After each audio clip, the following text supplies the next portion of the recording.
I think first, as a philosophy, death is a source of unknown and tremendous fear. And so if you're not pushed to those sort of reaches of experience, that unknown is ultimately a danger for the nature of your practice. And so if you're responsible for a tribe, or you're responsible for the well-being of your entire community, which is the role of the medico vegetalista, because you have to put it in perspective that they don't have any other support network. Like, they live isolated amongst themselves, and the people that are there of the highest responsibility are the ones that can take care of the most acute and emergency needs.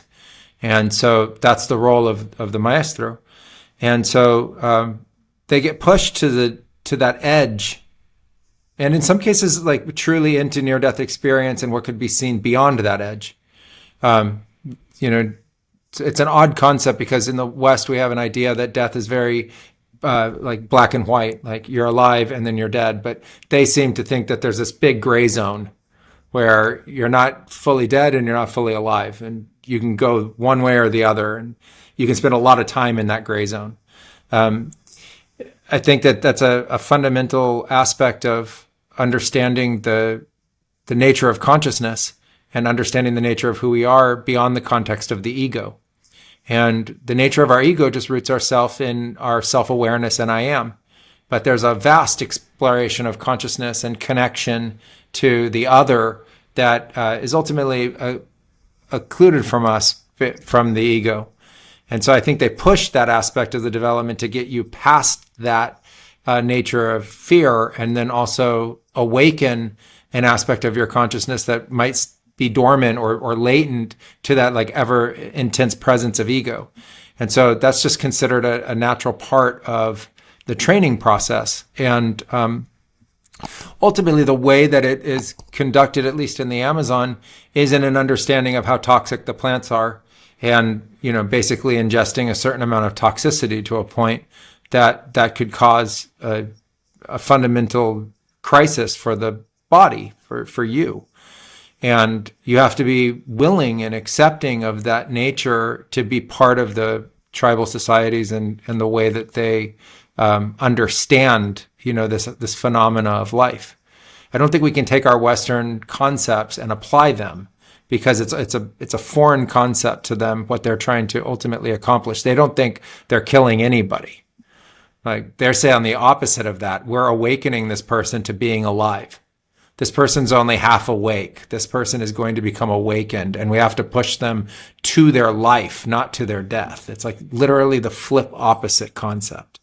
And they say when they're there, they're not going to be dead. Watch, when they come back, they're going to have an unbelievable story about what that was like. But it's all going to happen on the other side of the thoughts, I'm dying.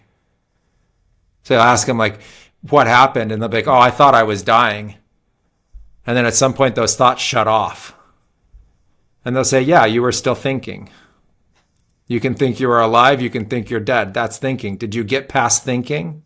And what happened when you got past thinking? It's like, oh, I was different. Like, that's different. And they go, okay, how? Like, how is it different? What did you see? What did you find? What did you discover? What was important there? And so there's this tremendous understanding of purpose. And I think because they've done these rituals for so long, unbroken training of this for thousands of years, that they understand the elasticity of that time. Right. So I've never actually seen from their own maestros an apprentice die. Right. Physically, like, that's it. I've heard of it. But I've never actually seen it. So you wouldn't know what actually happened or why that would have been caused. In our lineage, the plants that could cause death were held with such a respect and reverence that they would never be used in a way that to cause death. So most of the visionary plants can't be overdosed, but there are some of them that can. Right? For the ones that can, the respect around the use of those plants was a true boundary. Like, you can use it this way and this way and this way, and it's never used outside of those boundaries. And so in that way, there was always a protection to life itself, and that there wouldn't be a mistake, associated with it. But you would always be pushed beyond what you thought your capacities were and beyond what you thought your resilience to life was. And that's a very important part of the healing process and the learning process, so that you understand where the mind brings up the thoughts that it thinks it's really sick, or it thinks it's, fundamentally dying, versus moving beyond those thoughts to actually understanding what that transition could look like.